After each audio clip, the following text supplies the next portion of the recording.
Hello and welcome once again to Crazy Comics and Stories. Whoa. Who is this? Is this Rod Stewart? This sounds like Rod Stewart.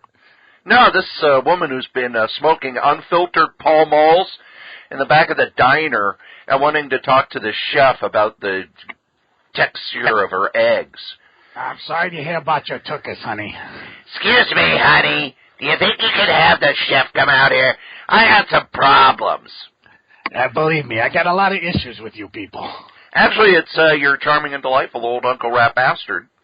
Doing his best Rod Stewart impersonation.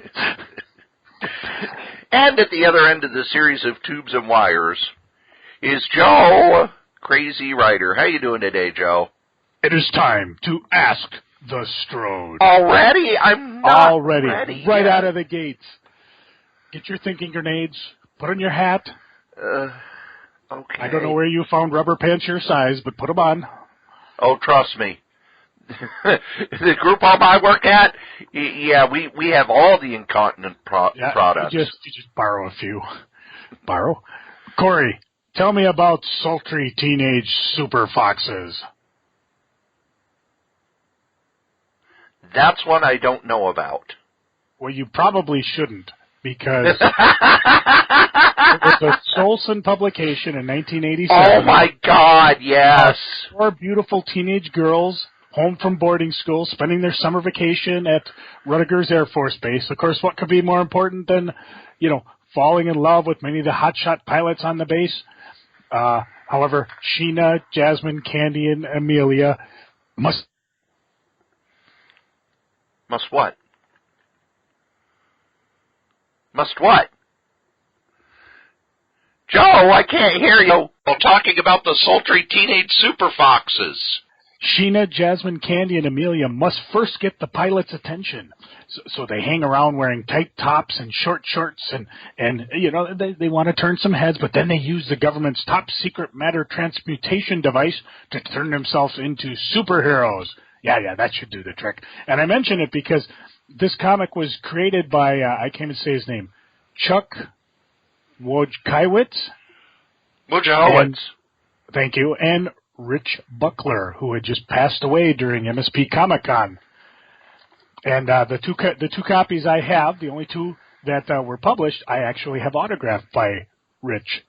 I mean, I bought them that way, but they actually had shown up during the comic book auction, so I bid on them and got them. So there, now you know. Oh, by the way, the story goes is that when the guy who got these autographed from Crystal Comics in Crystal Lake, Illinois, brought them up to Rich, he kind of rolled his eyes like, oh my God. Not his proudest moment. By the way, do you have that comic in your hand right now?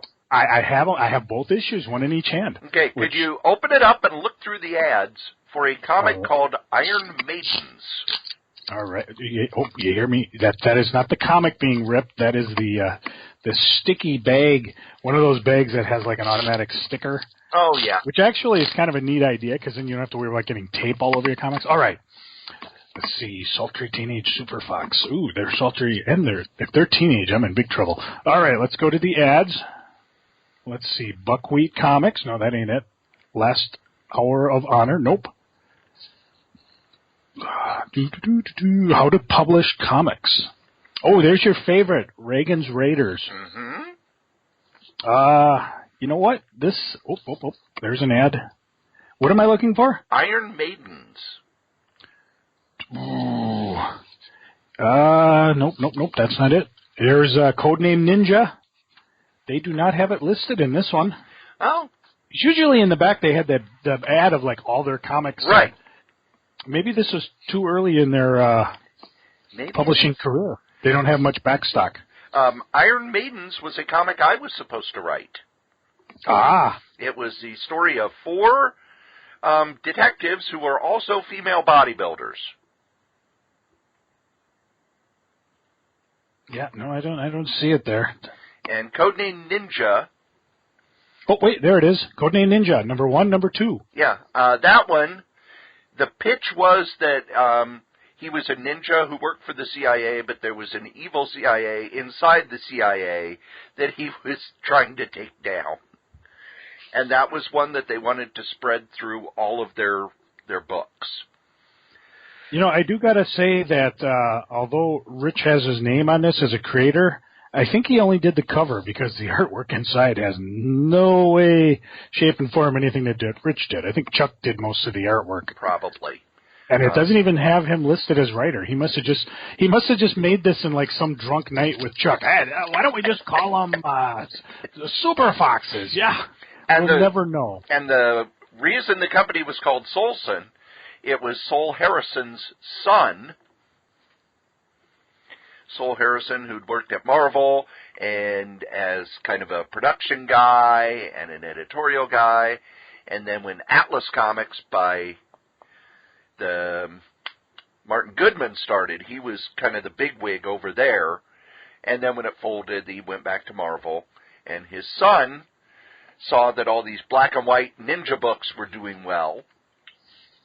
So he started up his own little company. And he hired Rich Buckler to run it. That could be why he probably crept this one out. Yeah. But I got it because he did pass away over the weekend. It was sudden, and it spread kind of like wildfire because... Well, it wasn't sudden. Well, let's just say for the older creators that were there, and were like Keith Pollard, and I don't have the list of the guys up. They were kind of distraught. Yes. You know, I guess it's one of those things like it's coming, but when it gets there, you're like just not ready. Yeah, he's had cancer for quite a while, and one of the things that I did not know that I learned much later is that he was very instrumental in getting a lot of African Americans their first jobs in comics. What he did is he, especially at his peak when he was at Marvel in the 70s and then at DC in the 70s, he took on a lot of assignments, and he had a lot of assistants who would do backgrounds, who would do, he would do the main figures and sort of lay things out, and he would have them finish the pencils, and paid them well and got them their first breaks in comics, basically teaching them how to do comics, to the point where there was a story on Facebook. Someone wrote that he was one of the older editors, said that he wouldn't use Rich Buckler anymore because, quote, Rich didn't have any white people working for him. Brilliant. Yeah. We forget that the 70s were not that far removed from the Voting Rights Act. And there were a lot of politicians who kind of used the Voting Rights Act to get rid of the people who voted for it. But Rich, the other thing about Rich Buckler is I think a lot of people have a bad impression of him because a lot of what he did was he was kind of the original Rob Liefeld in some ways. He got slammed a lot for swiping. He did Kirby swipes, he did Neil Adams swipes, he did a lot of books where he drew in their style, but he would actually swipe panels. And he was one of the first artists who really got slammed for it, even though in the past, Wally Wood said, if you can use a previous panel, use a previous panel. If somebody did it better, use what they did. It was when comics sort of switched from being an industry to being more of an artistic product. I think that when he drew in his own style, I really liked his work, like things on, especially All-Star Squadron. I loved his stuff on All-Star Squadron. But when he was kind of aping other people's style, that was kind of what people were asked to do, is, draw like Kirby, draw like Neil Adams. And much like Herb Trimpe, he kind of took it too far. Rather than, when Stan would say draw like Kirby, he meant, exaggerated gestures and that sort of dynamics, and a lot of people took it as, oh, okay, I'll draw, I'll have the big squiggles and the square fingers, and never got to meet him. I did talk to him on the phone a few times, back when I was working for Solson and never got paid. Really professional, really good about breaking things down, too, because when I sent him my first script, he said, I like this, here are the things to fix. And I was, when you're young, you're like, oh, what do you mean? My script is brilliant. But I actually listened, and he improved the stuff that I was doing, even though none of it ever saw print. All right, let's try a second Ask This Road question. This one's easy because although it's a two-part question, it's the same answer. Yes. Pie. Guess how much the charity booth and the charity art auction raised for the two charities the MCBA works with. $1,000. Oh, you are way low. Triple that. $3,000 each? Yep. Both the art auction and the charity booth raised about $3,000. Wow. $6,000 total for the two charities, the Comic Book Legal Defense Fund and, of course, Bikers Against Abuse Minnesota chapter. I do got to give some kudos out, of course, because as you know, we shamelessly beg, both here on this podcast and other places, for donations. And we had a number, we to quote our good friend Nick, he said, we had an embarrassment of riches at both the art auction and at the charity table.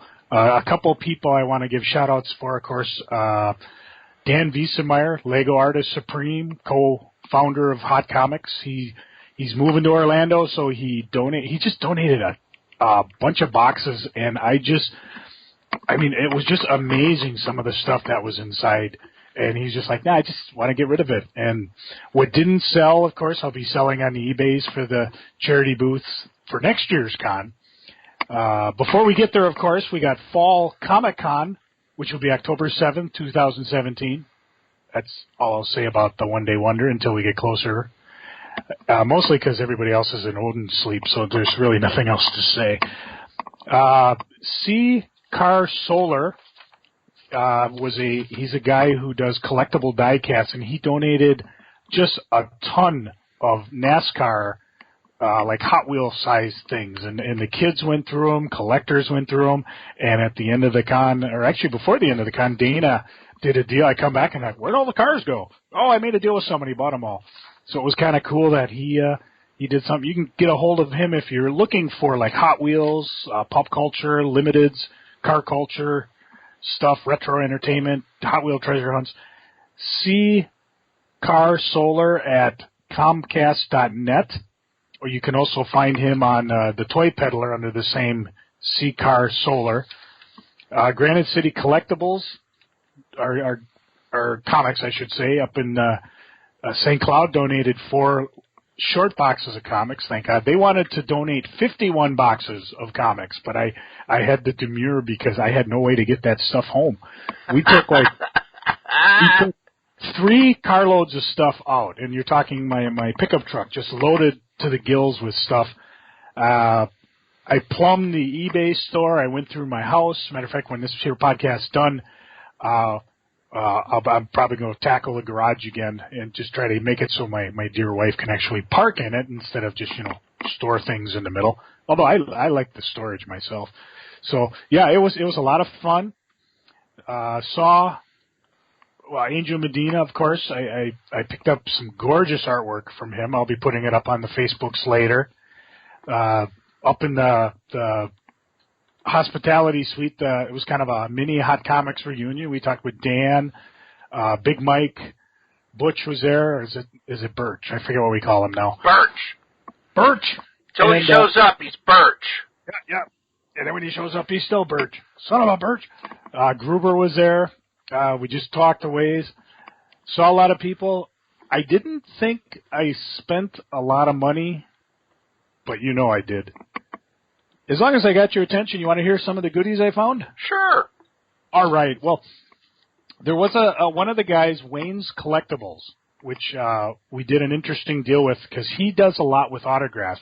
We got a ton of autographs, like Lucy Lawless, some of the gals from Buffy, from Charmed, things like that. And I don't know what to do with this stuff. I look up the price on the eBays, but him and I did a quick swap where he gave me a bunch of Doctor Who stuff for a bunch of autographs, so I was able to do things.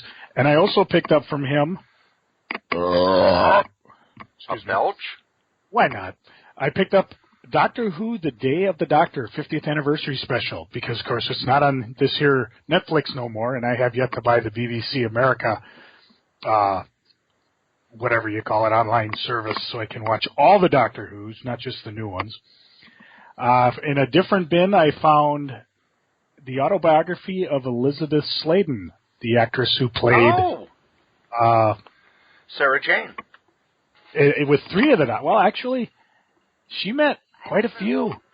She started with the third Doctor, went with the fourth Doctor, and then, of course, in the five Doctors, she met the second Doctor, the second actor who played the first Doctor, and then the fifth Doctor, and then, of course, showed up when David Tennant, and also appeared in her own show where Matt Smith was in, which a lot of people forget about because they can, they weren't really watching that show.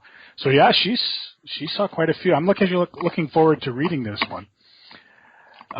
Cory, you remember the Beatles story, the Marvel Super Special? Yes, we talked about that. Drawn by the one and only Jorge Perez. Yeah, and I read mine to pieces. Well, I found somebody. We did a deal, and I was able to acquire a copy finally. I'm kind of surprised Marvel hasn't at least tried to reprint that.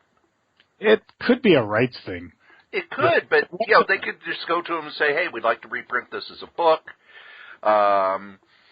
Here's the money," and then in the back, have that, and then have Sgt. Pepper's Lonely Hearts Club Band, the adaptation of that painful movie, which I once showed for a bad movie night.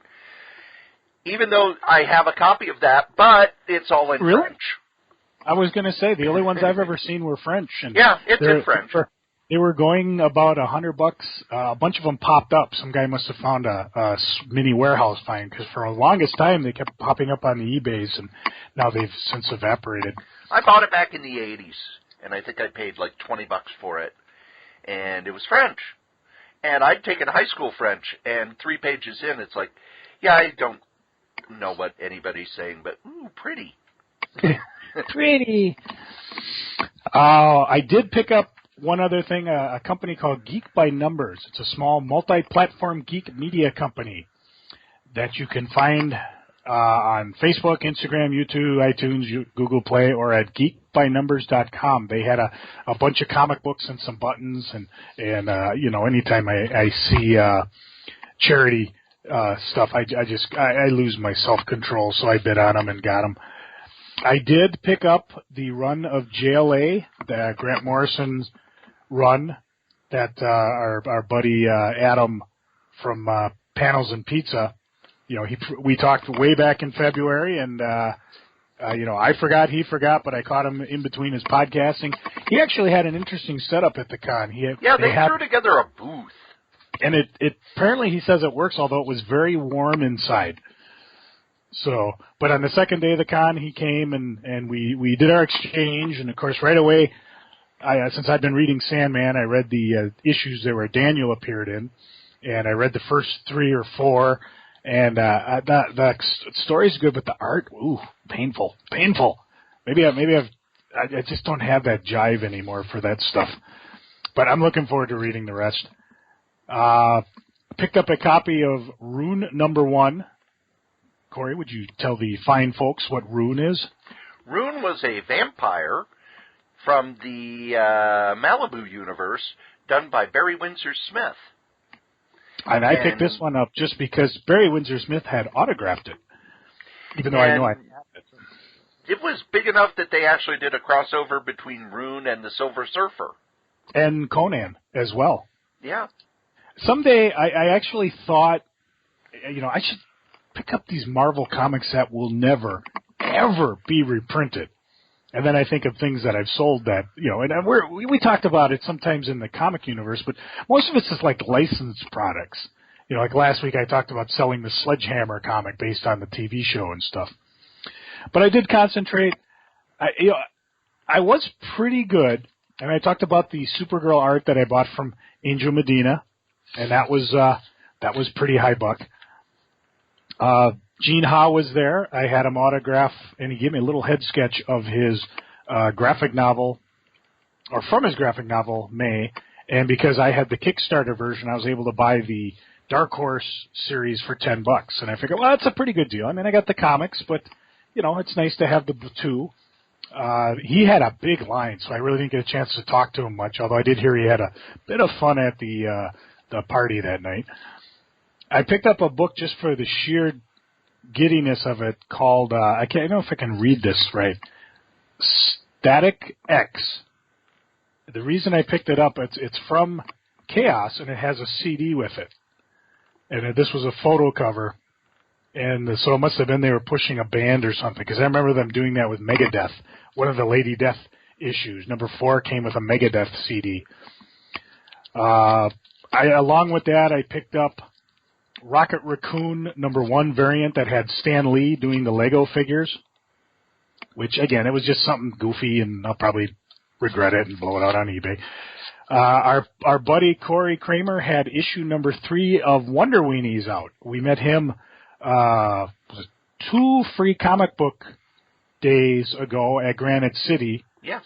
And he was actually right across from the booth, so I just kept an eye, and then Sunday I ran over, picked up issue 3. Another, I don't know if he listens to the podcast, but he's been around for a while, Bud Hansel. He had said on one of the Facebook pages, maybe his own, talked about his first comic book called The Twilight Zone from Now Comics. And we've talked about Now Comics. Oh, yeah! That was his first comic book story. And I have the issue, so I went and had him autograph it for me, which me and Mike Fergan were listening, and he was telling us stories about Now Comics. And again, what was fun, and I swear one of these days I'm just going to wear a hidden microphone to catch all these people just doing improv stories at the con. Not only Angel and the Hot Comics guy, but Bud talking about Now. He was telling about how he was going to do Ultraman, and much like you, he did the work, and when he was finished and he inquired about getting paid, they said, "Oh, we're not going anywhere with the project." So he basically did the work and didn't get paid. And when he dug a little deeper, he found out when he was talking to the Ultraman guys, they were like, "Oh, what are we going to do?" And they said, "Well, we're thinking of doing, we have the license for Speed Race, so let's do a crossover." And it was kind of like, "That's all you got?" Yeah, this is over. We're done. 2 of my favorite books, and these will probably end up my gluttonous enjoyment of I'm not spending a lot of money at the con, but I did. I talked about there was a Ghost number 112, which of course I had to buy because it's got a skull and crossbones, and of course the words Joey written on what must be blood across it. And on the eBays they're going for $15. Some guys got one slab for over $100. And I just... Why is that one for so much? Well, I think it's a matter of when you're on the eBays, I found this out when I was going through my stuff, and it's like there are no DC Comic Presents on the eBays. And if you're the only person there, and especially if you got it in mint shape, you can pretty much ask guide. And, it's worse when a comic is not collectible because hardly anybody has it. Right. However, I found it. Thanks to Comics for Less, and you can go to www.comicsforless.com. They had one for an amazing $2. Those are the guys that had those rows of boxes for $2. And I was like, oh! But that wasn't the first Holy Grail that I found. Actually, this was fairly fun. Cory, who was in the first ever showcase comic? Firefighters. And my dad and my grandpa were firefighters, right? Yeah. And I've been looking since 1970 when a mint copy cost $50 to get a copy of Showcase number 1. And how much did you pay for Showcase number 1, Joe? Well, before I get to it, I will explain something. We've talked a lot about Jerome Winker. Yes. One of our favorite comic collectors. What's the number? Well, let's put it this way. When I got there, what does Jamie call his, Graham Cracker Comics. Yes. Had oodles of long boxes entitled the Jerome Winker Collection. What? And when you read it, it goes, these comics you get a certificate of authenticity that showed that this comic book was from the estate of Jerome Winker. It was purchased in good faith from Mr. Jerome Winker as part of one of the largest collections of DC Comics ever assembled. Jerome started collecting comics in 1983 and has assembled one of the most complete collections of DC Comics that were known to exist. He had regular newsstand up to the 1990s issues and direct afterwards. The collection was only 22 short of being complete, with only 84 incomplete comics. And as I went through his books, I ran across the showcase number 1. Now, I had been fairly good up to the con. You know, I pre-ordered the art I got from Angel, so I knew that was coming, and I didn't go crazy, but when I saw the showcase, and it's only probably .05 condition, and I was like, oh yeah, I gotta buy this. only $160, and I don't even have my lovely price guide nearby. I don't even know what a mint copy was. Last time I looked at it, it was over $10,000, and I think this is the best I'm going to get. And it also, like I said, was from Jerome's collection, so it has kind of a two-tug. Now, of course, Cory, when you see the words estate of Jerome Winker, what do you think? Yeah, you think he's passed away. Oh my God, everybody was like, did he pass away? Is he? And we couldn't get to Jamie because he was busy doing business. I'm pleased to report he did not pass away. No, Jerome he did actually show up at the con. He posted on Facebook over the weekend. Yeah, he did show up at the con. I did get a chance to talk with him. And he said, yeah, I wasn't too pleased with the way Jamie put that, because that's the first question everybody asked. You're still alive? And I talked with Jerome about, well, what happened? What gave you the ghost? He goes, well, you know, I wasn't too crazy about the New 52, and I tell you, when that Afterbirth came out, oh, it was over. He also said it was getting to be too hard, because, you know, Jerome had a lot of placeholders. I mean, they talk about there were 84 incomplete comics. And, you know, he would go out, he would find a comic, and then he had over 400,000 comics. Jeez.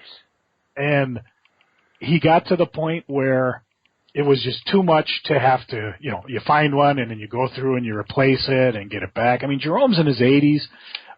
You know, he's still pretty spry, but he gets around in a wheelchair. And, you know, I just think he's still reading and he's probably still collecting. He's like us. He's always going to have the bug, but he's just not.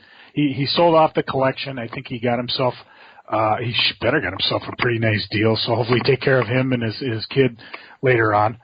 And, now I got a little piece of history there. And there were other books he had. There were some that were lower than 200, or lower than 20, things like that. And some of the books, just going through it, I mean, I don't know. I think Jamie ended up splitting it between him and another dealer, Terry O'Neill. And he does out of Terry's Comics. So you can look that up and find some other stuff, see if he's selling. And it was kind of fun just looking through it, because there were titles I'd never heard of. And there were some titles like Sergeant Bilko had some gorgeous photo covers. And I was just like, no. But when I got that showcase, I thought about it, and I didn't fire the boom until right before the art auction. And then I was like, okay, I got it. And then, of course, I showed it off to people who care, because, you know, people who know Jerome, this is kind of an end of an era here. He's no longer doing it. So that was pretty much it. Like I said, had a fun time, hung with my daughters. Charity booth was incredible. I don't know how we're going to top it next year, but we'll be working on it. And I'm sure once we get to, if you're doing any spring cleaning in that, get a hold of me or Cory somehow.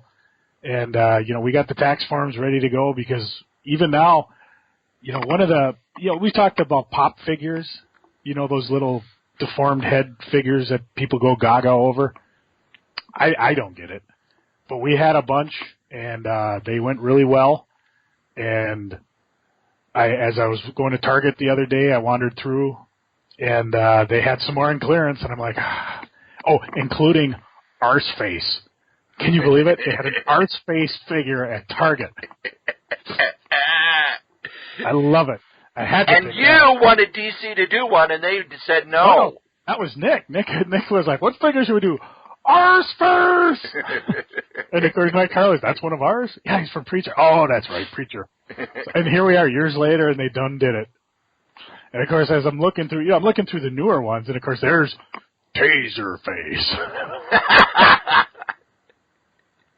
So, fun con.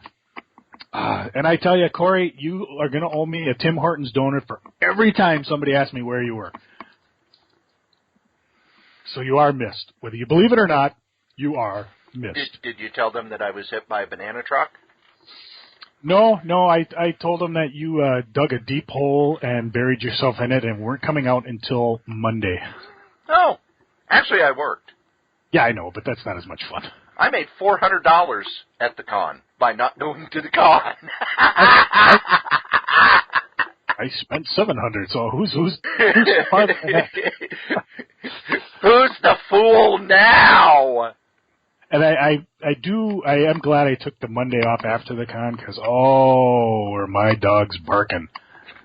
My back hurt, my neck hurt. I mean, and I had my goofy shoes on that have the big springs in it, and we had fatigue mats, and I sat down fairly liberally. And of course, the best one was when. Oh no, Joe! You brought up politics.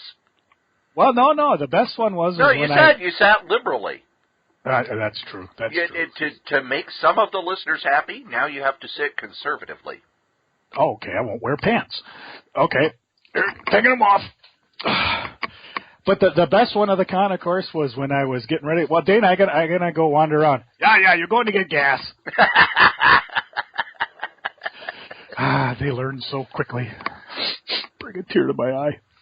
I did talk to our good buddy and damn fine, handsome man, Greg Getter. He was there from Dreamhaven, and of course he celebrated his 40th anniversary at a party. Asked me if I was there. Of course I couldn't because I had to work that day. But he gave me one of the books that celebrated it. I had no idea. I was actually in his first store way back in when he opened it. You know, I always tease him that I was in every single incarnation of his store. He had a second store briefly in the Uptown area. I never did make it to the one he had in Chicago. So, and he's still going strong. He talks a lot about how it got a little even tough. After the store closed forever. After it closed forever. And he had the big farewell party. Yeah. With an Irish band doing a wake. I will have to show you the flyer because it's a verifiable who's who of the creators that he's had in the store for signings and things like that. And, of course, he's still going strong. And one of these days when you and I are free on a Saturday, we'll have to go do some geeking, and maybe we'll swing by Dreamhaven and see what goodies we can find.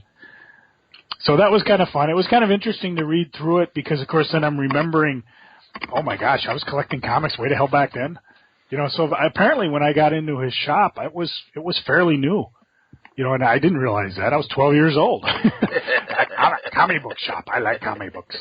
And like I told him, I said, you should have told me, get the blank out. But here we are. Without Greg, this here podcast wouldn't exist. Yeah, it'd exist. It'd just be with somebody else. Now, of course, there are a number of comic Joe just speeds by that one. Oh, never would have happened. I never would have met you. I would probably, well, I don't know, maybe I would have ended up with a retail store. It's hard to tell.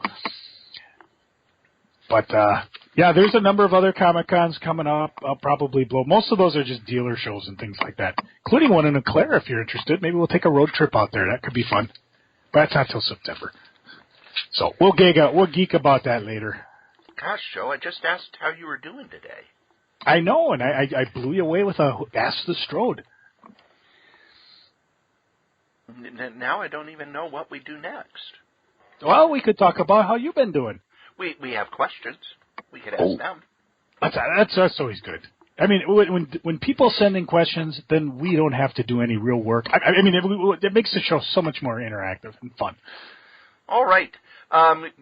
why has Captain Marvel been so resistant to adaptation since the early 1970s? Who wrote it? This is Grant from Twitter, and I believe he means the original Captain Marvel. Shazam!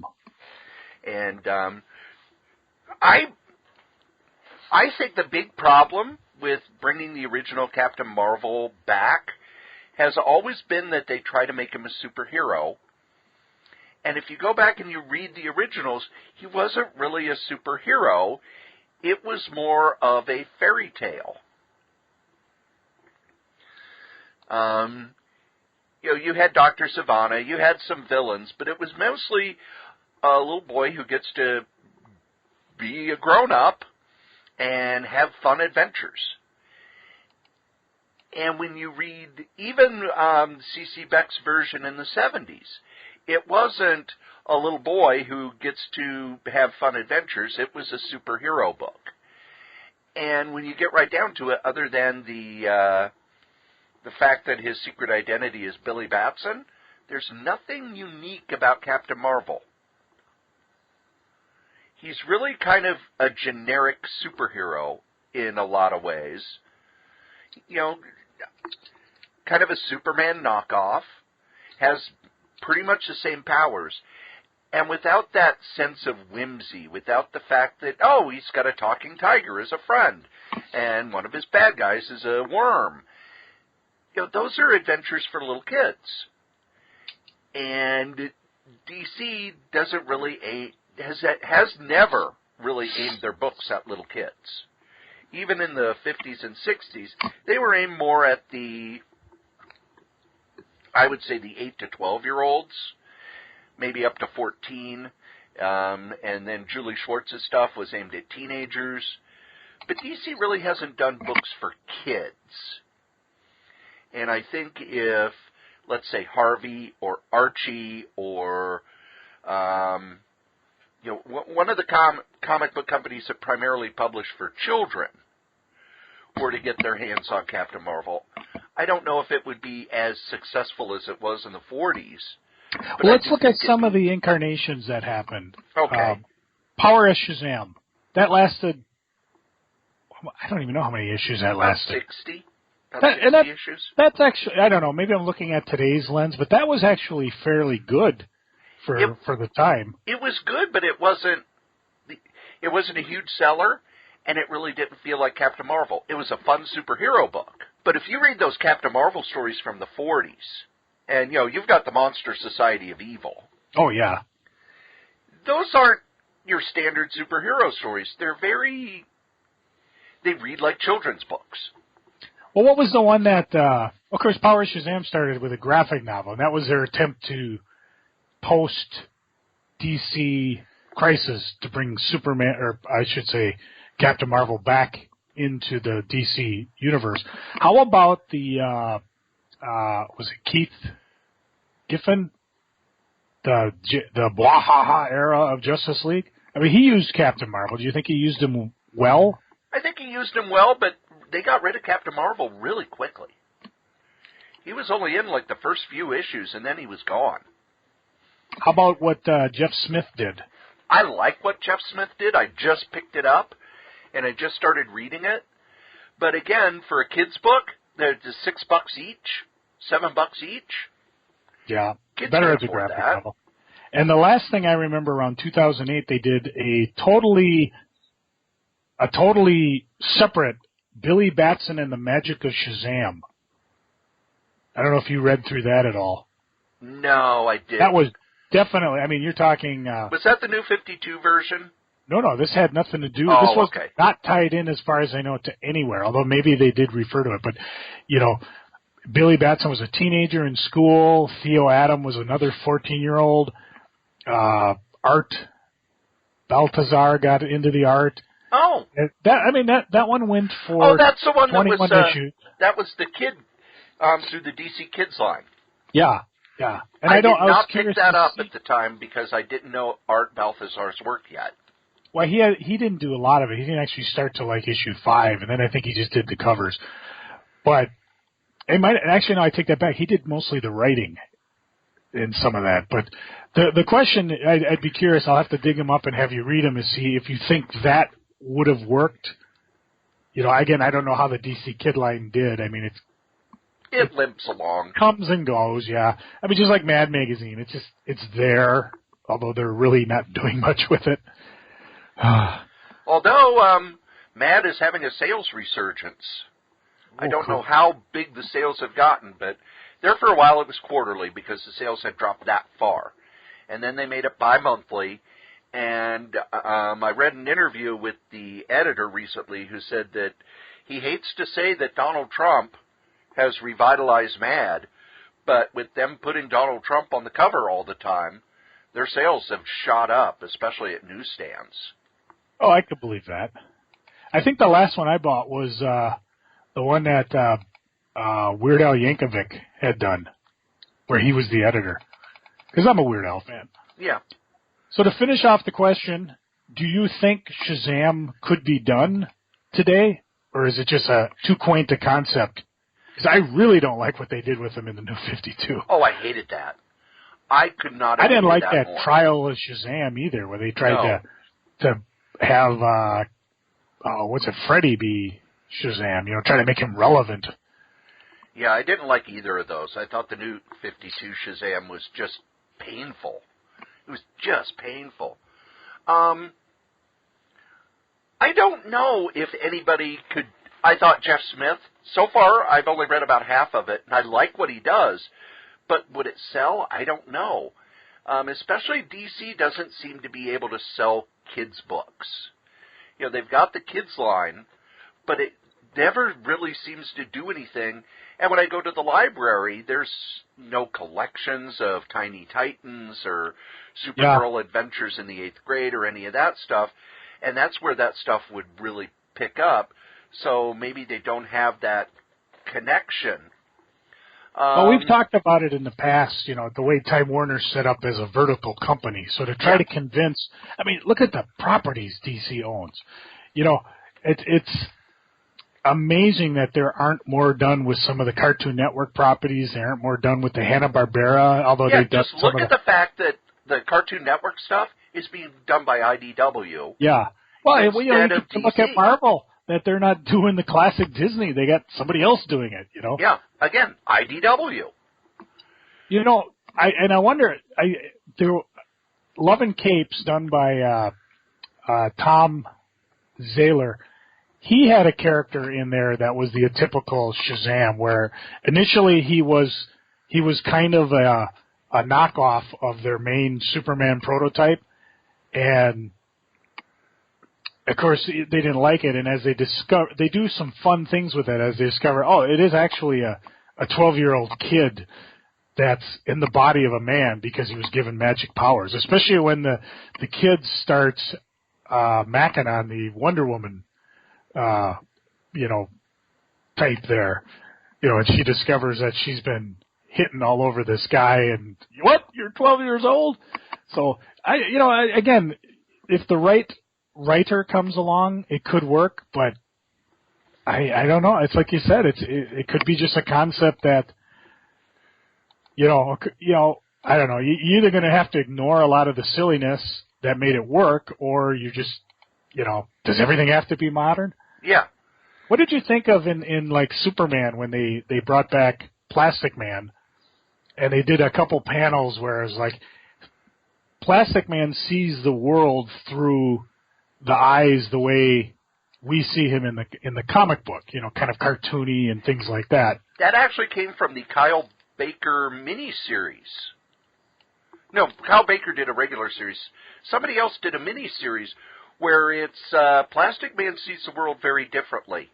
And that's where the Superman stuff came from. They were following up on that. Yeah, I like that. Okay. Yeah, you look normal to me, and you see him through his eyes, and Superman looks all cartoony and that. Yeah. I think Plastic Man's another one of those characters. If you go back and you read the originals, they're amazing. They're funny and weird and unique, and Jack Cole had this great vision. And the reason the character was so popular is because it was so out there. And then when DC brought it back in the 60s, it was kind of a standard superhero. Yeah. And it's, really there's nothing special about him. Oh, he stretches. We've already got 3 characters that do that. It's kind of interesting, though. I talk about the Morrison run that I got from Adam. And, Plastic Man shows up in there, and he's used actually very well. Yes. He's almost like, Batman realized, hey, we got the ultimate saboteur here. And there are certain scenes in there, like I remember when, I can't think of that, the angel that comes down. Zariel. And he's talking to someone, and he goes, I know why you're here. And if you're looking in the background, you see there's a vending machine in Plastic Man's color. So it's like, ooh, Plastic Man overheard this conversation that was taking place out of range of the other heroes, Yes. It ended up being the World Gog or whatever the hell that thing was that they all fight at the very end. I'll figure it out. I got the whole run now and I can read it. I think a lot of these quirky characters that kind of get gobbled up by DC, because that's what DC used to do. If a company went under, they'd just buy up the characters. Now I don't think they would ever get to do that. But, they've got the Freedom Fighters. Mm-hmm. And, they don't do anything with them other than they show up in crowd scenes now and then. Yeah. But all these quirky characters, a lot of them were very, very dependent upon the creator. C.C. Beck was the creator of the original Captain Marvel, and while there were a lot of people who worked on it, he oversaw all of it and made sure this is the kind of story we tell. Plastic Man, Jack Cole did all of them. When you go over to Marvel, Deadpool, once he was kind of okay, nobody really, until Joe Kelly got a hold of him. And Joe Kelly kind of made the Deadpool that we know. And then you have to remember that after he left, people started saying, okay, we're going to go back to the serious version of Deadpool who just wisecracks as he kills people. And nobody cared until they're like, hey, let's go back to what Joe Kelly was doing. And now Deadpool's such a huge character. Oh, yeah. I still love that issue. Superimposed on an old Spider-Man. But how much of it is, it's like the Spirit. Other people have tried to do the Spirit, and it's, Dynamite still keeps pumping them out. And while even Darwin Cook did a good version, Matt Wagner did a good version, it doesn't have the spark it used to have when Will Eisner did it. A lot of these quirky, creator-driven characters, when you get away from the creator doing them, they're not going to be that good. The Peanuts comic book that came out, it was okay, but it wasn't Peanuts. Did you see the Peanuts movie, the CGI one? I did not, because every time I see the ads for it, I just kind of go, It was fun. I mean, I'm a hardcore Peanuts fan. I mean, I remember when the specials used to come on, I used to call my uncle and make sure he was watching them simultaneously. This was a while back, and I talked about getting into the garage, but I'd found all the original books. When I used to go sleep overnight at my grandma's, she would buy me a Peanuts book, and back then they were like 50 cents, 75 cents. Well, they were a regular paperback book. A TV dinner, and anyways, I had all those books, and unfortunately we stored them in the garage, and the mice found them as well and enjoyed them in a different way. So I had to throw them all out. But, I mean, I was big on it, and so I was a little wary. I mean, there were some of the Peanuts movies, like they have an hour-long special for Thanksgiving now. And the first part, the original, it's Thanksgiving, Charlie Brown, I enjoy, but the second part, where they go back on the Mayflower and tell some story, it's painful to watch.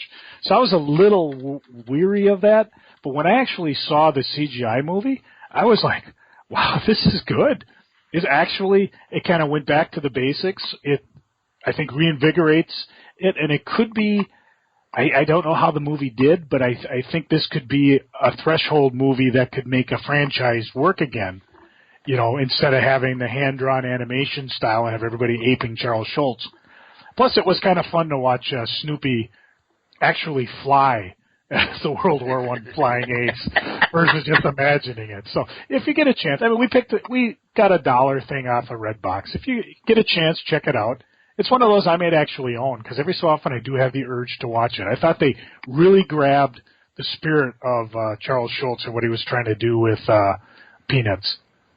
Every so often there's an article online. I read an article yesterday about Violet and about her character arc. And going back and reading these original ones when Charlie Brown wasn't such a whiny bitch. More of a scamp. Yeah. He and Schroeder were kind of fighting over Violet's attention.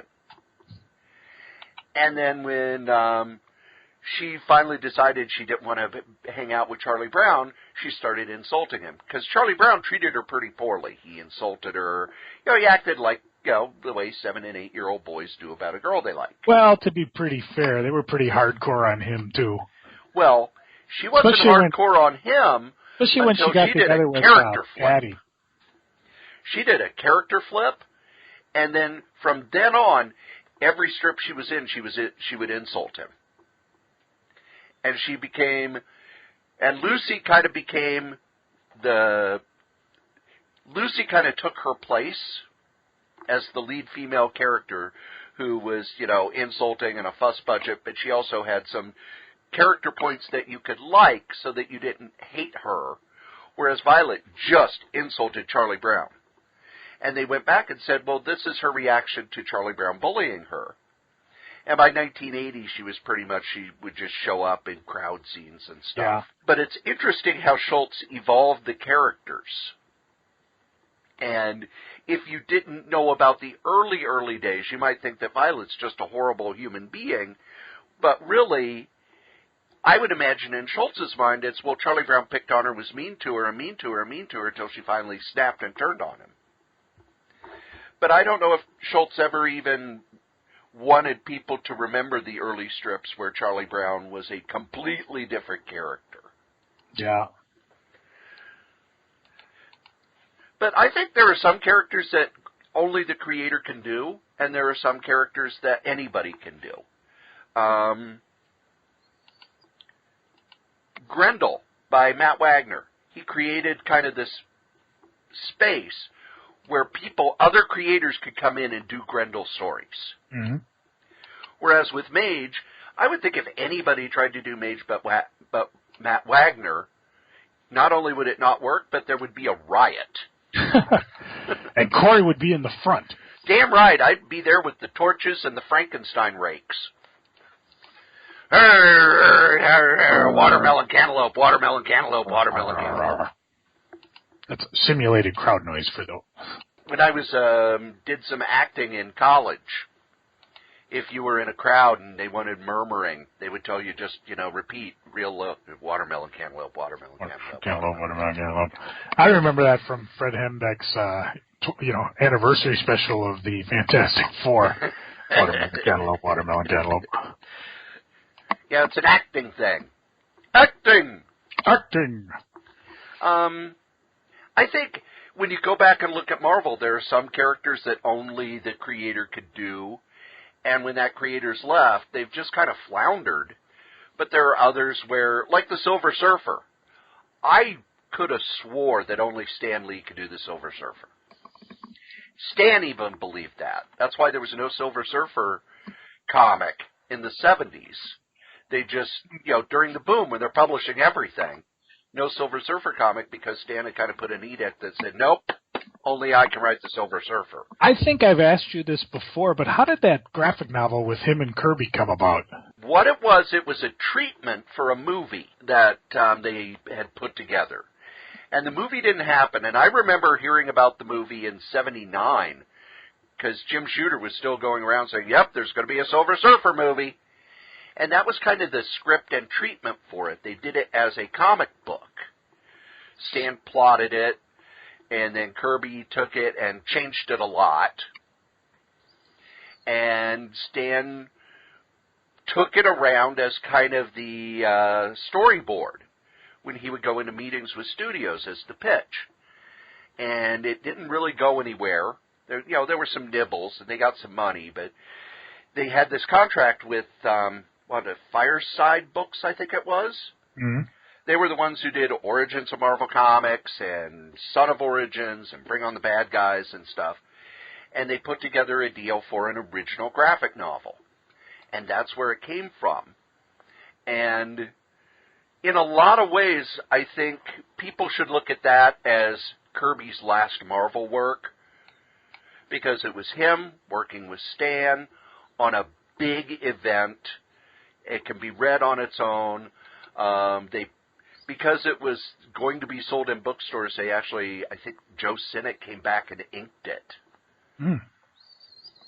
Whereas Kirby's other inkers were very true to the line. Sinnott always smoothed it out and gave it this kind of a high-tech sheen. And, you could tell when Joe Sinnott inks Jack Kirby. I know that Kirby wanted people to honor the line. And most, like, the inkers he had, like Mike Royer and D. Bruce Berry, they didn't change anything. Did that come out as a hardcover first, or? It was a hardcover and a softcover at the same time, because that's what they did with those. Origins of Marvel Comics, there was a hardcover and a softcover at the time. The hardcovers didn't sell well. Yeah, there's like $800 on eBay. Yeah, because they cost like almost 3 times as much. And then of course, I can pay $5.95 for this, or I can pay $15 for it. Yeah, I'm paying $5.95. And then there was the Marvel did that series for retailers when I had the shop, and it was what did they call that? Marvel Limited. Yes. They did a number of runs, and there's a Silver Surfer one that they only did like 742 copies, and that's running for $300. Yeah. I've been eyeballing one of those for a while. Well, when it was solicited, it was a fortune, because I was wanting to get it, and it's like, oh yeah, and I think you could only order one. Yeah, and they did a number of them, and I think the killer one, the one I really wanted, was they did they were going to do the complete Steranko Nick Fury. And they must have gotten such low orders, because I think it was like a $200 book. And then they just canceled the program. But a number of those came out, and I can't remember. I don't have the list in front of me. There was I know an X-Men one, Chris Claremont X-Men, the Silver Surfer one, and there was about 2 or 3, but not a lot, not as many as you think they could have done. So if you do see them, at least you'll know what they were. Yeah. And now they've got the Vibrantium editions, or the Adamantium editions. Mm. But I'll just stick with omnibuses, damn it. I haven't bought an omnibus in like a month. Although that Silver Surfer omnibus is about $400 or $500. Yeah. I'm telling you, we always talk about what's going up in value. I got the latest things, I would say, an omnibus, and you got a 50. Actually, right now the odds are probably better they will go up, because it doesn't sound like Marvel's going to go crazy overprinting them. Hence the big blowout sale that we've been geeking on for the last couple months. And sometimes those trade paperbacks, they go crazy. I mean, I was just looking at some that were donated to the art auction that didn't sell, or to the charity booth, and they're going to go up on the eBays. But you got like Captain America's Bicentennial Battles. Mad Bomb. Oh yeah, even the Kirby trade paperbacks. When they go out of print, they go nuts. Oh yeah, it's crazy. I don't know why Marvel lets them go out of print. I was just looking, and we'll talk a little bit more about this on Geeking, but some of the runs I'm trying to pick up, and I'm like, oh, I found like the first couple issues cheap, and then the later ones are really expensive, and I'm like, oh, what should I do? I don't want to pick up the comic, because I want to buy these things to read. Yet, that's what I told Adam, too. I said, now that I bought this, I know DC's now going to come out with an omnibus edition of Well, they've reprinted them as trades, and then they reprinted them as deluxe. Yeah. And, Mark Waid had a couple runs in there, too. I mean, he's almost seamlessly, in my opinion, flowed Grant Morrison's stuff and then kept going to the point where it's like, I forget there were a couple issues before they brought back Daniel, a.k.a. the Sandman, for 2 issues that Mark Waid did. And I'm real curious. Cory, what do you know about that? There was a thing about, Legion of Superheroes. They did a full-page panel where Earth was destroyed and Death was in the background. And what I heard is that was not authorized. That one was not authorized, no.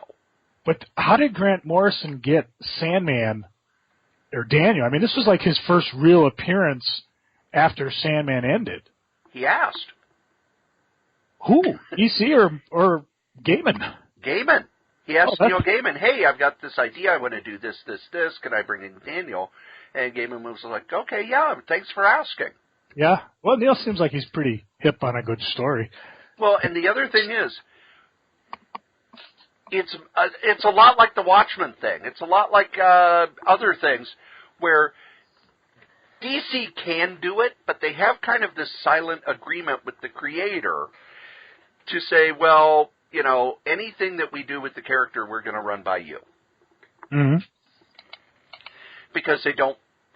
Basically, you know, Neil Gaiman is a cash cow. He could come back and, yeah, I think I want to do a story about Brother Power the Geek. Oh.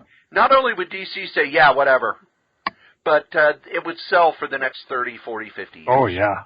Everything he does is evergreen. And even though the Sandman sales are not what they used to be, they still are in print. Think of all the money they've made. First, okay, it's trade paperback. It's a regular comic. Then trade paperbacks. Then hardcovers. Then deluxe hardcovers. Then the great big ones. What were they called? You know, the big 4 volumes. Absolutes? Yeah, the absolutes. And then, and now here's the annotated versions. And just think how much money they've made off those books. So, yeah, it doesn't sell like it used to because everybody who wanted it's got it. Sure. Neil puts out a new thing, but still, hey, look, Neil's got a TV series now. And I imagine the people who watch a TV series are like, oh, I want to read more of this. What else does Neil Gaiman do?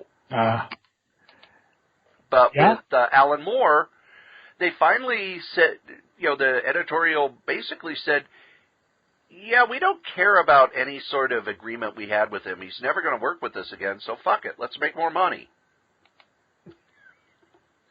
Yeah.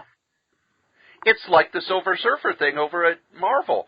Yeah, you can, you know, put him in the Defenders, or you can have him as a guest star, but you can't do a Silver Surfer series.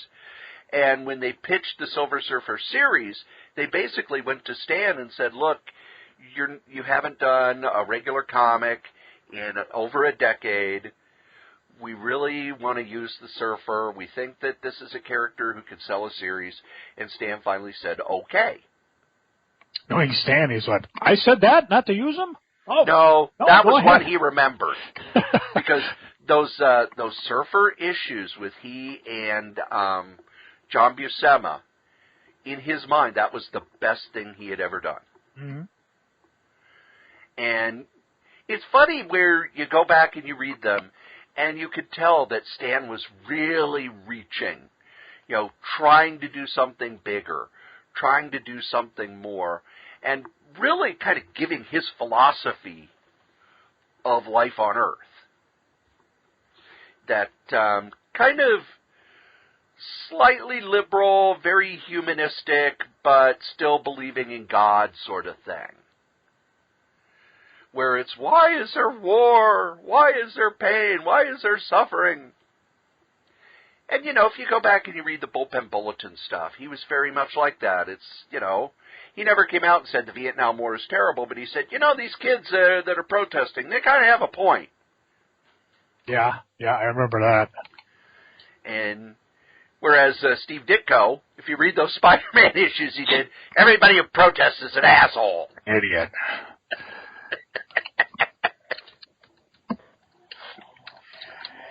But can you think of any other characters that, you know, especially that they still keep trying to use, where you could tell, yeah, the creator's got to be involved in this? I don't think anybody else could do Ambush Bug. No, that would be bad.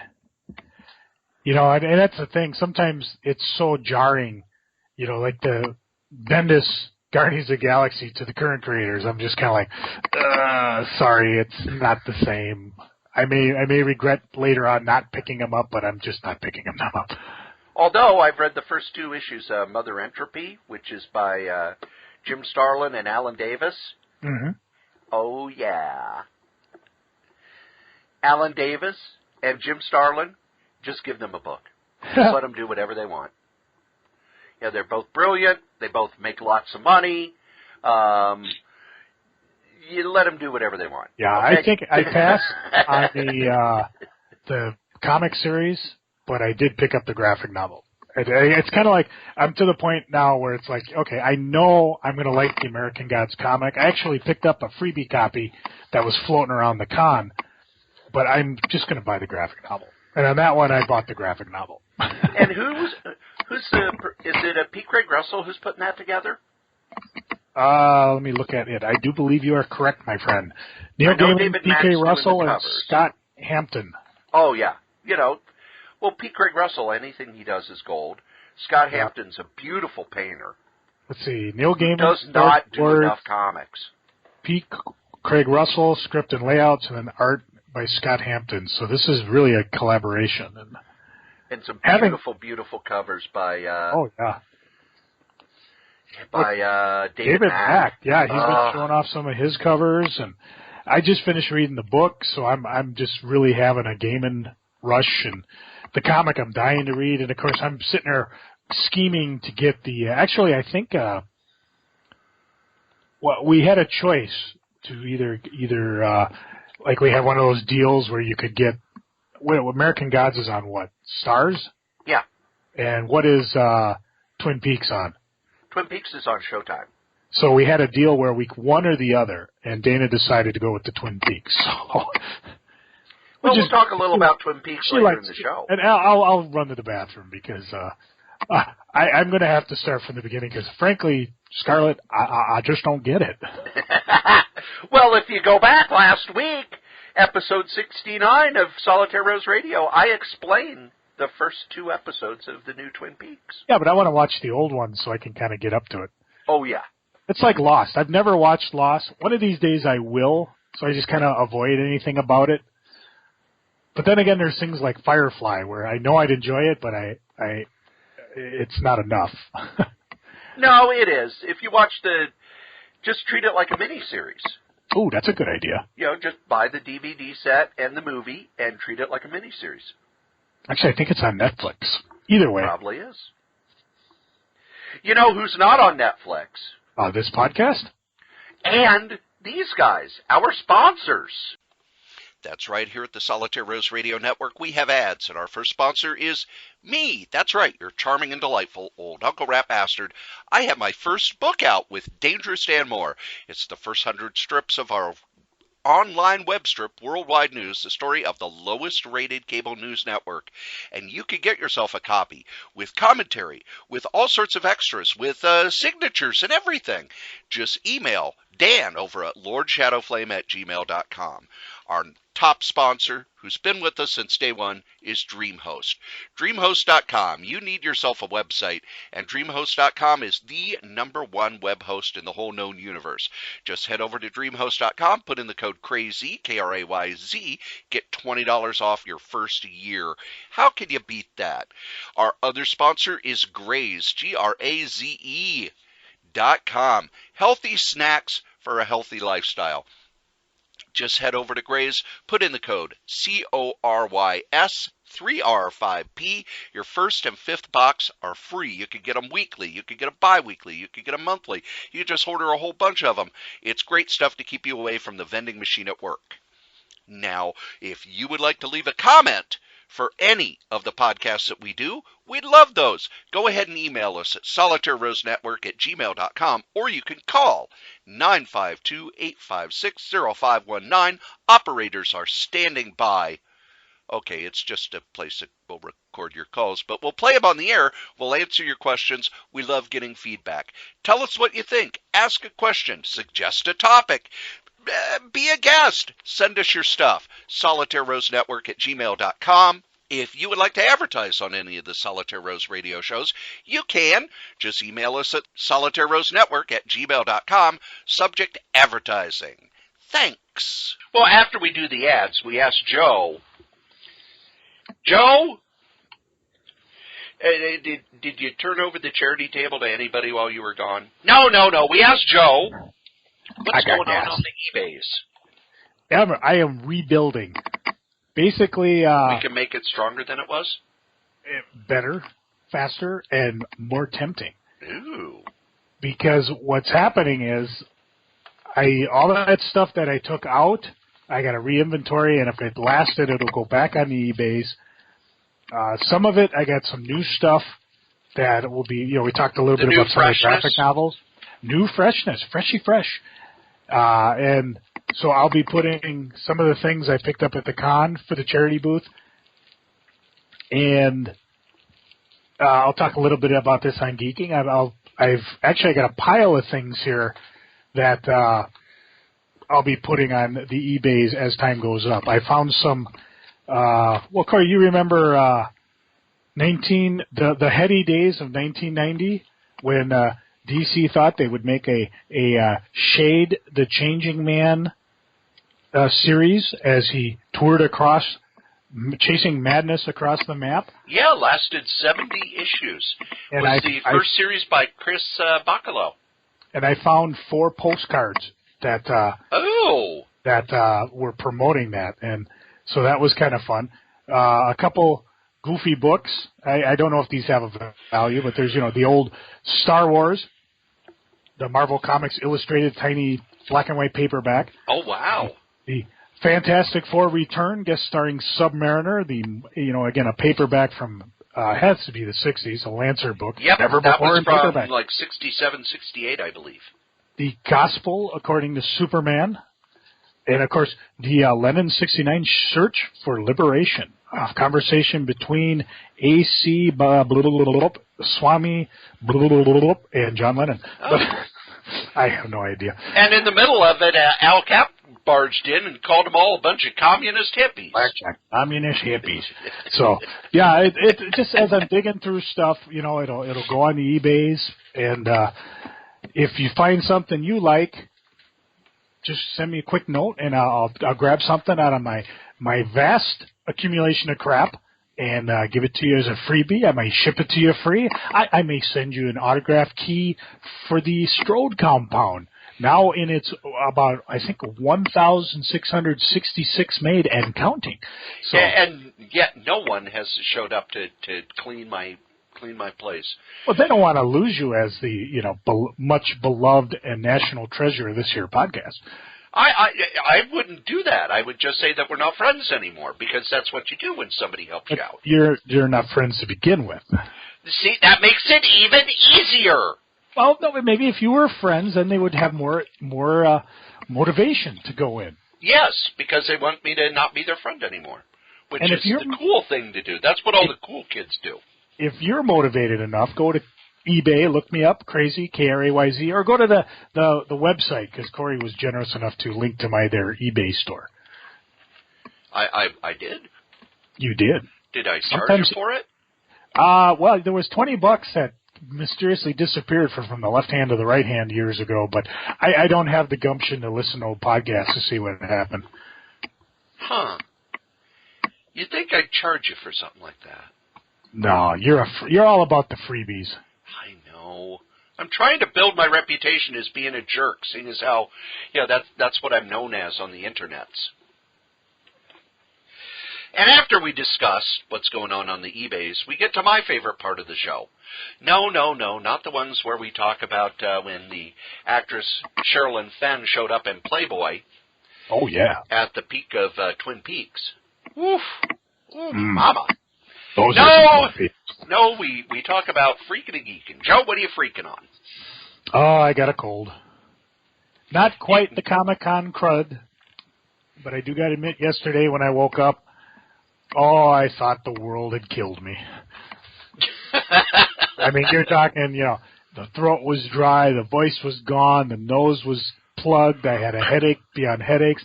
Now, what happens is next week, my beloved is going in to have eye surgery done.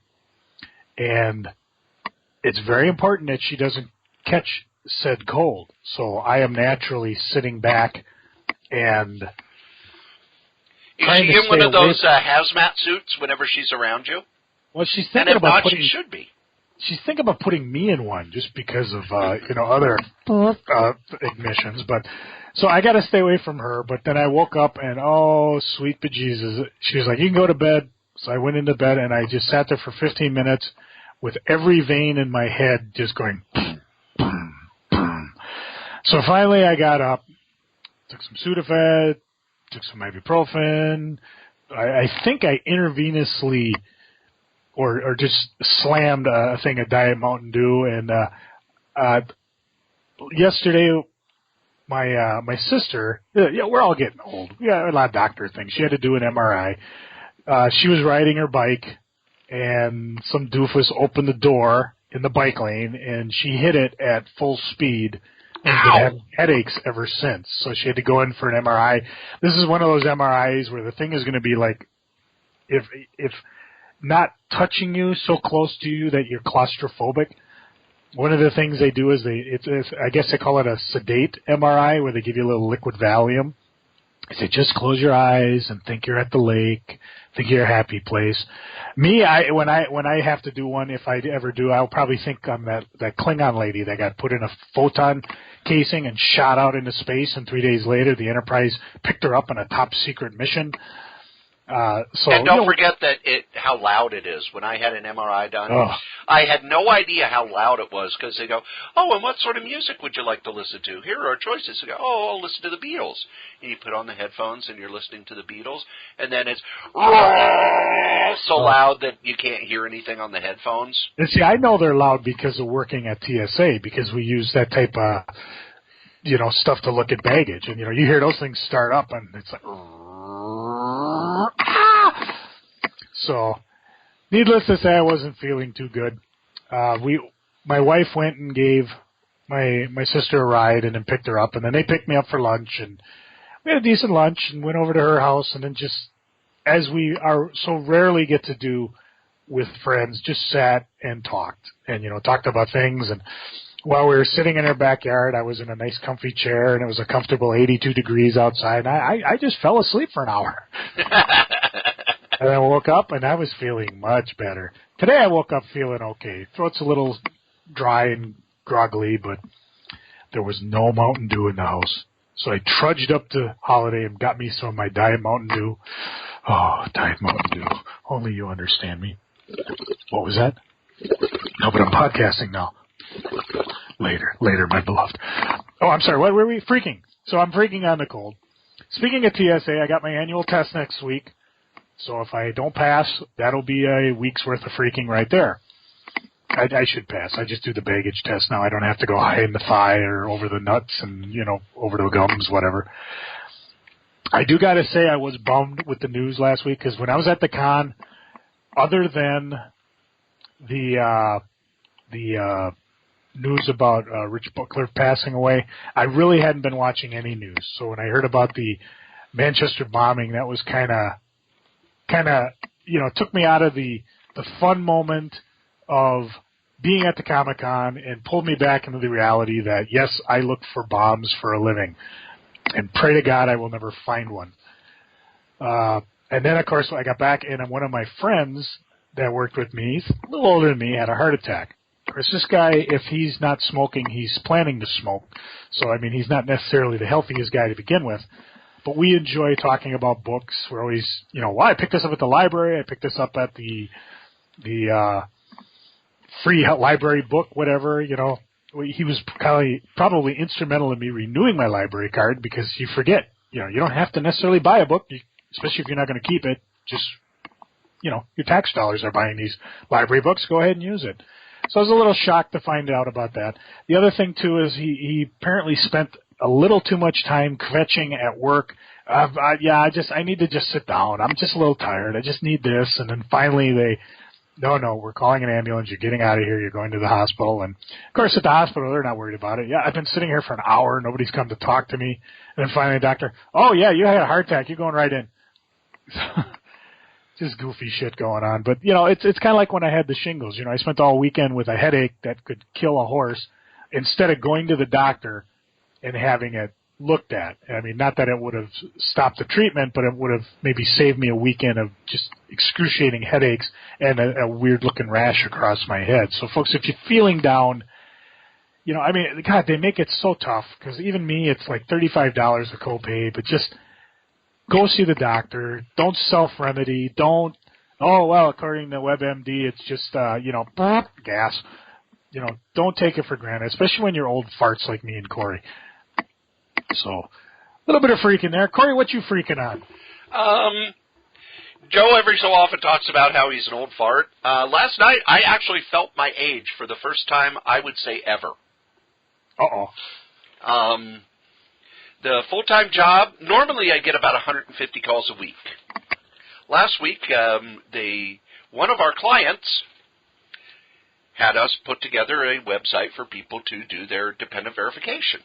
And it's okay, here's all the employee IDs, and here's this, and here's this, and here's this. There are things they didn't tell us, such as, one, the company just went through a big merger, and many of the employees are unhappy about it, and that's why they're doing this dependent verification, because I would say about half the employees they don't have complete HR records on. The other half, they've been doing dependent verification they just did it in October. So people aren't happy that they have to do their dependent verification again. Also, they've rolled out new employee ID numbers 2 weeks ago. However, not all of the employees have had their new employee ID number rolled out to them. So they sent out an email saying, hey, you've got to go on and complete your dependent verification, and here's the link. And people are going there, and they're putting in their employee ID. They're not happy about having to do it in the first place, and they're putting in their employee ID, and it's not working. Tell you what, Mr. 57325, if indeed you are 57325. They also didn't tell us about any of this, so we're just getting slammed with calls of people who, my employee number's not working. What number are you putting in? That's not your employee number. What do you mean it's not my employee number? And it wasn't until yesterday that we found out by me just talking to one of the callers, no, you're putting in your C number. You need to put in your A number. And you can find that here. And, I haven't heard about an A number. Well, it was just rolled out a couple of weeks ago, and here it is. So you've got all these people who are really mad calling because they can't do something they don't want to do anyway. The group home has been plagued by, 3 of the full-time overnight staff have quit. Well, Joe's having an MRI done.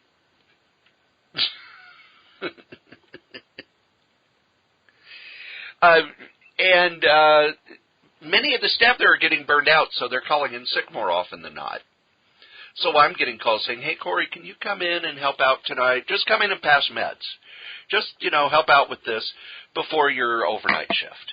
And you look at your checkbook and go, Actually, maybe I will. Actually, it's more I look at my schedule and go, yeah, I'm not doing anything tonight. Sure, why not?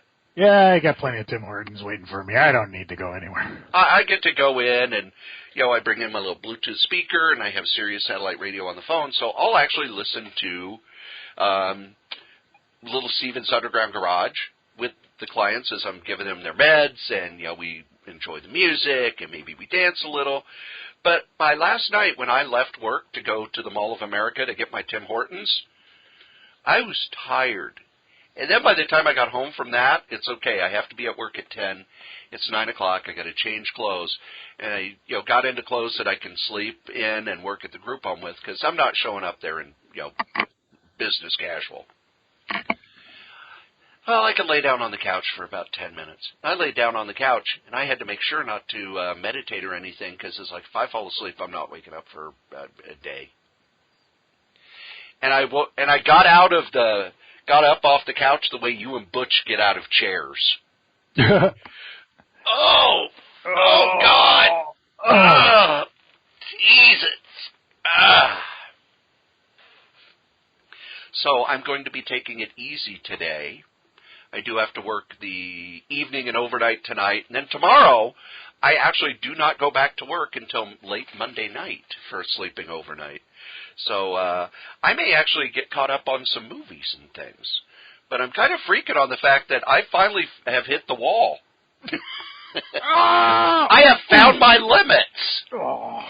where people who know me, who normally joke about the fact that I work a lot, are actually kind of saying, Cory, you're working too much. The other thing I'm freaking on, I knew Rich Buckler was sick. I did not know how serious it was. He posted a lot of his older original art on Facebook. And I followed him, and one of the things that was cool about Facebook is a lot of the people who worked with him would have conversations. You know, he'd put up a page, and he'd go, oh, yeah, I remember when we were working in the office on that page, or I remember doing this, or Don McGregor will write these beautiful essays whenever he posts something from Black Panther. And I heard that he passed, and I actually sent some condolences to some of the people who post on his art a lot. Rich Buckler was one of those guys who his art was everywhere. You know, if you read comics in the 70s, you read Rich Buckler art. He did every character at some point, both at Marvel and at DC. And while he screwed me over when it came to Solson, I actually talked to him about it a few years ago, and he didn't remember me, but he said, yeah, we all got screwed, you know. All of a sudden the money just quit coming.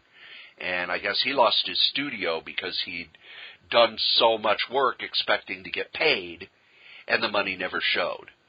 So he lost his studio. Thankfully, he was able to go back to Marvel and do that run on Spectacular Spider-Man so that he didn't lose his house. But, you know, it's sad that the people that we grew up enjoying in comics, because I remember when the Golden Age artists passed away, it would be kind of a, oh, that's kind of sad. But now the people from the Silver and Bronze Age are starting to pass away. And a lot of stories are going to be lost because some of the people, like Sal Buscema, why isn't somebody sitting down with Sal Buscema and saying, just tell me about the art you did and tell me about the books you did for the next month? We want to get these stories down. I think I've only listened to one interview with Sal Buscema.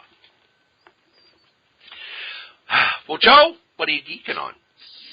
Well, I finally finished reading my Sandman run again. And, of course, now I'm longing for more Sandman. And I don't know. I'll probably pick up Sandman Mystery Theater along the way. I got runs of stuff I've never read. So it should be fun. And, of course, I do have the Overture book I can reread. That was a cluster fun. I mean, just really mind-trippy, beautiful art. I picked up at the con the first volume of Swamp Thing, Saga of the Swamp Thing, the Alan Moore run. And this is one of those where I got to stop and think because the other books are, like, really expensive. I mean, I got this thing for $5, and I'm like, oh, geez. I have a feeling they'll be reprinted soon. Yeah, because exactly. they just did an omnibus of the Bronze Age. Yeah. Everything I saw leading that. up to Alan Moore. So I imagine there's going to be another omnibus that has all the Alan Moore stuff. Yeah, I'm going to have to wait on that. Other things I've read, you know, I've been reading a ton of graphic novels like I've been talking about, but I decided to take a left turn, and there's a 3-book series called the Q Continuum. Oh, yes. Fox, and I know about it. I know about it because sometimes I'll stop, and when I'm reading a book that takes place beyond this, I'll stop and like, oh, who is this character? I'll go back and read the Wikipedias about it. The book takes place after First Contact, but before Nemesis, so I had to get my mind set in that, because most of the books I've been reading take place beyond Nemesis, where they've pretty much decided they're not doing any more real-life versions. But, it's kind of, so far the first book's fun. It's just a page-turner. You just want to keep it going and see where they're going with it. I'm into the second book. I do have all 3 of them, so imagine as I finish them, the way I've been reading them, probably finish them by next week, so that'll be cool. I mentioned before, my wife and I are going to go dig into the garage. One of the things we got to do is take all the paper product from the charity auction and get it into the house somehow, because we do have mice that, you know, during the winter times, they're comic books, they're good eating. and peeing and pooping and, whatever else mice do when you let them have your stuff. We do have a number of plastic bins, so anything comic book or paper I'll probably put in those. They seem to go pretty good, at least stored, because a lot of that stuff will be stored until next year. So, as my wife says, we got to get rid of some of the junk, but to me, it's like a treasure hunt. I mean, I love digging through my old stuff because you never know what you'll find, and it drives my wife nuts because she's always like, we should junk it. No, I want to try eBaying it first. Why not? I could make some money off it. I mean, The other day I ran across the complete music for the piano player dated from 1918. I have no idea where this book came from. My sister plays piano. We got the piano from my in-laws' house when they moved. My brother plays the piano. Dana and Holly both tried playing the piano. So somewhere I picked this book up, and I'm like, it's a cool-looking book.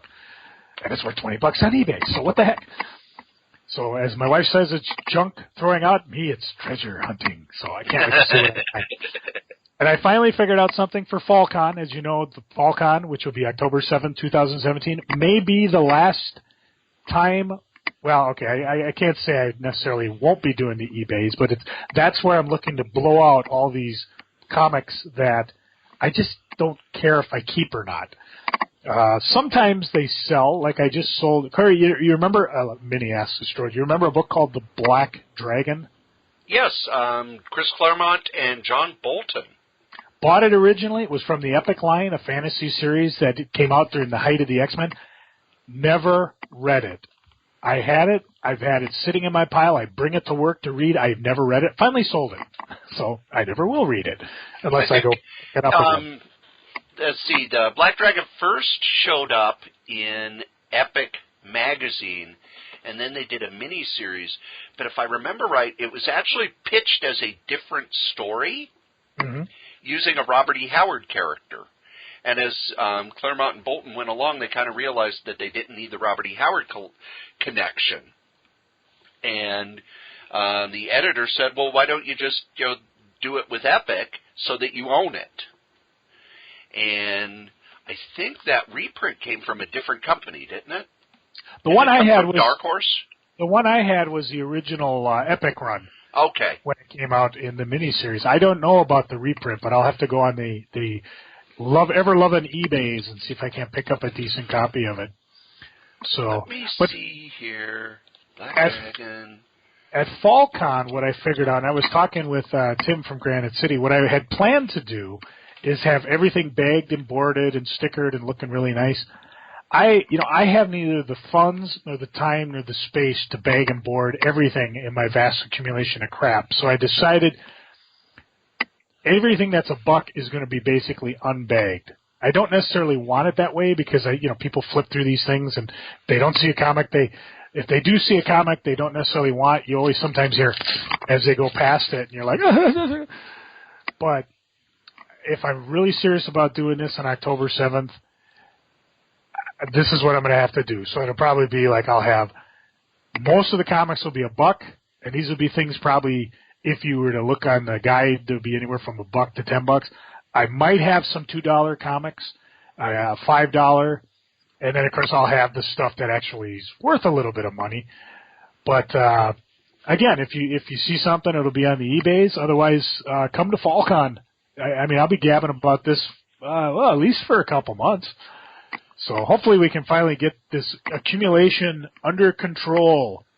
The new version was put out in 2014, although it also says 2011, so it's probably they did a reprint in 2014. And it's from Titan Books, who do all the Doctor Who comics. Cool. And it's available on Amazon,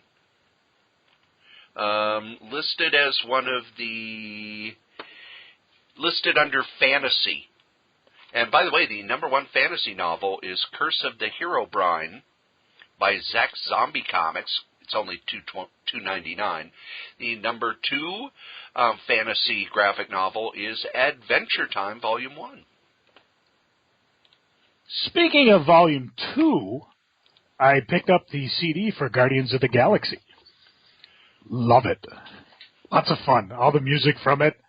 And oddly enough, it's sold out for the longest time. Yeah. You know, sold out being a relative term because you can get almost anything on Amazon when you want it. But I finally found a copy at the twiddling Target stores and picked it up. Cory, what are you geeking on? What got you thrilled these days? I have watched the first 2 episodes of Twin Peaks. I watched it live. I rarely watch television live. But I cleared the deck so that last Sunday night I would have between 8 and 10 free. I turned off all my social media devices because I just wanted to experience it. I actually turned off the lights in the house so I could watch it like a film in a theater. And I did it. I loved it so much I did a podcast, an instant podcast, episode 69 of Solitaire Rose Radio, and where I break down what Twin Peaks means to me and how I felt about those first 2 episodes. I am going to watch episodes 3 and 4 Sunday night. Yes, they have been available early. I haven't been free to watch them. But if you like the original series and like the weird parts, you're going to like this. If you like the original series but thought, I wish they wouldn't do all this weird stuff and instead just focus on who killed Laura Palmer, you're not going to like it at all, because a lot of people are saying that this is surreal. It's not surreal. It's impressionistic. I'm sorry, it's expressionistic. It's about emotion and feeling, and the images on the screen evoke an emotion. The storytelling is not linear. It's not this happened and this happened and this happened. It's, well, this happened. Oh, yeah, this happened too. Oh, and that happened. Oh, and here over here. So that you kind of put it together in your head. And the thing about it that I enjoyed the most was that I'm still thinking about what I saw days later. I'm still putting pieces together. And the way David Lynch talked about it, I'm going to pull up a quote he said. Somebody said, but you were telling a story about the spiritual condition of America. Do you think of the world as mean and cold? And he says, I don't think about the world in that way. Regardless, in the terms of Twin Peaks, I don't think in terms of this is what's happening in the world, let's put it in. It's just about the ideas that come. That said, I say that ideas are conjured by our world many times. Some come and you have no idea how they appear, and they have nothing to do with the present-day world. Other ideas are conjured by the present and the way it is. So it does have an influence. So you have picture, sound, mind, and you try to get that as good a way you can when you film it. A lot of people talk about how Twin Peaks has, and I talk about the different storytelling style, but in a lot of ways it's like a dream, because in dreams you don't have transitions. In dreams, things appear and they give you feelings, but you don't quite understand why you have those feelings until you sit down and analyze it, and it's much later. So Twin Peaks not for everybody, but it is for me. I'm learning a new language by using a free app called Duolingo. And what it is, it starts you with basic words like, man, woman, boy, and, is, are, and then builds you up by having categories. It's like, okay, here's food, here's clothing, here's possession. So I'm slowly learning a new language by just, about 10 minutes at night before I go to bed using this app. And if you're interested at all in learning another language, I think this is an incredible way to do it. It's free, and it's very nerdy in a lot of ways. And they make it kind of a game. Because, if you do it every day, you earn these little prizes, and then you can use the prizes for other things. And I'm really geeking on it. If I had more time, I'd probably be tearing through this language much faster. But as it is, I'm going through it the pace you're supposed to. Comic-wise, I actually read the first issue of Fool Killer, the new Fool Killer series, which has probably already been canceled. But it showed up on Marvel Unlimited, and I read the first issue, and I wasn't wanting to. There's a reason I waited till it was on Marvel Unlimited. It's like, I don't want to read Fool Killer. That was a Steve Gerber character, and it was very much, as we talked about, it was very much of Steve Gerber. What what they did is they took the Fool Killer from Gerber's miniseries and kind of, at the end of it, he'd been locked up. Well, the Fool. He kind of went. It kind of takes from that and then gives it a really good twist. And while I think it was stupid for them to say, and we're going to have a series, I think it was going to work as a mini-series as long as the writer knew that, okay, I've only got this many issues to wrap it up. I think a lot of the new series that Marvel have started, they probably because mini-series don't sell, but they should have said, yeah, this is a 6-issue mini-series, rather than, this is an ongoing series, and then canceling it after 6 issues. Or do you think they're just, like, they've been accused, just throw crap at the wall and see what sticks? There's probably a lot of that, too. And it's probably also, they got tons of people pitching them stuff. And if you read a good pitch, you get excited about it. But right now, Marvel's marketing team is doing a terrible job. In all the articles I've read about how, Marvel is failing, one of the things they don't talk about is that their marketing team is just terrible. They did a huge X-Men relaunch, and they didn't do much marketing on it. They didn't push it. They've got to figure out ways to push the stuff. They got to figure out ways rather than, we'll just send press releases to Comic Book Resources and Newsarama, and people will like it. Nope, you got to push it. You got to do stuff.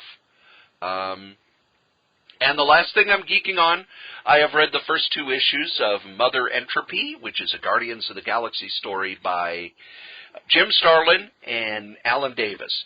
And I am a huge Alan Davis mark. Anything Alan Davis draws I like. I love his style.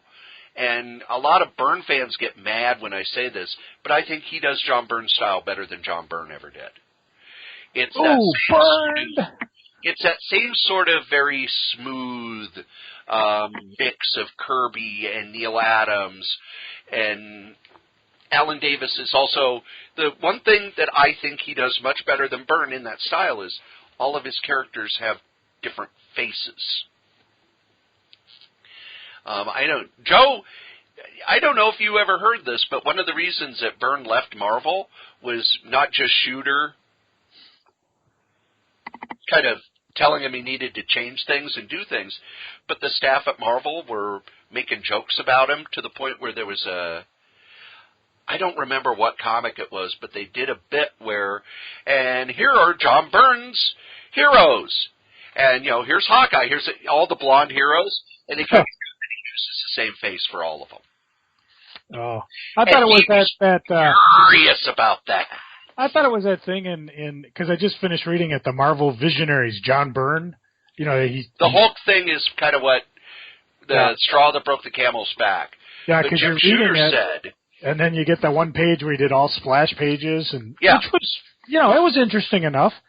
However, it kind of shows that editorial fell down and how much leeway they gave John Byrne, because the editor didn't know he was doing it till he brought it in. Yeah, I mean, and it's like,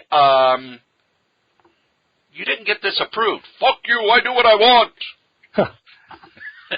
Yeah, kind of like over at DC, where it's I'm gonna have Superman kill. Wait, what? What the hell? Yeah, and it's weird too because as I'm reading this, let's see, he's got the Hulkbusters running around. If they're not fighting Doc Samson, they're fighting the brainless Hulk. The last panel we see is finally Betty and Bruce get married. Rick's been shot. Thunderbolt's nuts. And then we get to the, obviously they thought enough about it to reprint it in, Marvel Fanfare 29. They didn't reprint it. That's the first time it was printed. And then and it's even part of the Scourge storyline, Yeah. And that's it. That's his Visionaries. And I'm dying because I don't remember what happened, all the storylines afterwards. Yeah, you got to pick up the Al Milgrom issues because Al Milgrom basically, a lot of people bag on Al Milgrom's art in the 80s, but Al Milgrom was on staff. He was an editor. And what they would do, they would come to him and say, yeah, this book's really late. It needs to be done Monday. Can you ink it over the weekend? Yeah, it's not like I'm working at a group home or anything. Sure, I'll do it. And the problem is, he kept saying yes because, he wanted to be a good soldier. But then editors would then go, I don't want Al Milgram ink in my stuff. Why? His inks aren't very good. Forgetting the fact that everything he'd inked was over a weekend when he'd been asked to last minute. If they asked him Friday afternoon, hey, can you have this done by Monday morning? And then they go, well, his inks aren't that good. He's doing 22 pages in 2 days. Yeah, it's like, could you do this the last minute for a favor? Sure. These aren't really good.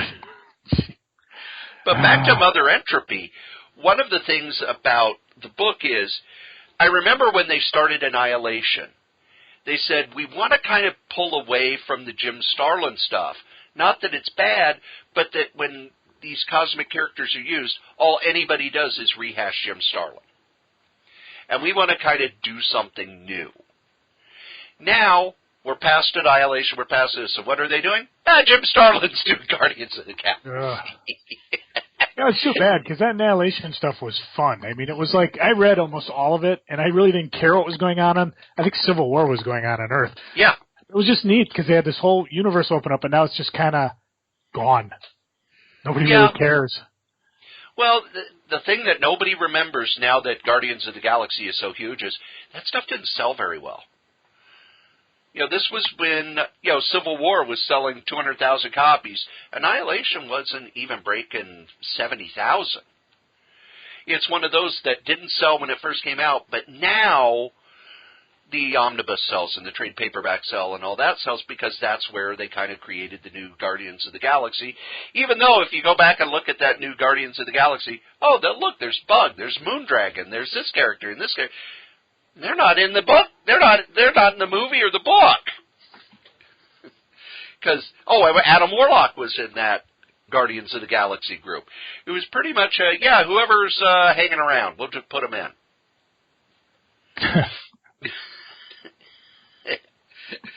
Well, believe it or not, kids, you have listened to us blather on about funny books for an hour and a half. Cool. And as we say every week, the comic we like the least, we still like better than the comic that you like the most. Joe? I'm Mary Poppins, y'all. Hit my music.